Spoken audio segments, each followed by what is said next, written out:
Picture this scenario. You're so good at what you do that you get promoted to lead the team.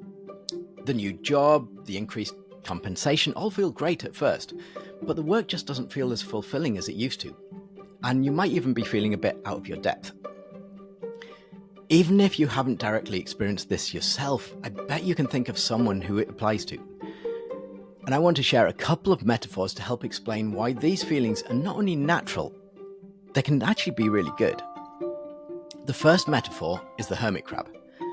If you're not familiar with hermit crabs, they're the really cute little ones that you often find in rock pools.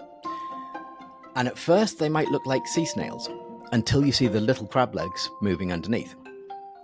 And they look like this because unlike other crabs that grow their own hard shell to protect them, hermit crabs have to live inside old shells that they find. What's important about this metaphor is that the shell doesn't grow, but the crab does. There's some sweet spot in time where the shell is the perfect fit for the crab. But as the crab continues to grow, the shell feels tighter and tighter. And the crab knows that it's outgrown the shell and needs to find a bigger one. So the crab hunts and finds a bigger shell to move into.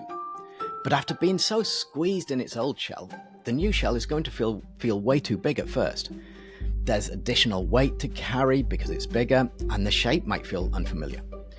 But the crab keeps growing in its new shell until finally it hits that sweet spot where the new shell is the perfect fit for it. But then it carries on growing until that new shell actually feels too small. And if you haven't guessed it yet, you're the crab, your job is the shell. When you start any new role, your old role is always going to feel more familiar. There may have been a sweet spot in the past where that job fit you perfectly, but then you outgrew it. And in your new job, there may be strengths or knowledge or competencies that you lack today that you're going to need in order to perfectly fit that role. Because nobody fits their job perfectly on day one. You may not even know today the different ways that you're going to need to grow and how easy or hard it's going to be. But remember though, you would not have been given the role if somebody didn't believe that you have the potential to grow into it. I hope that helps. Part 2 is coming soon, so follow me if you don't want to miss it.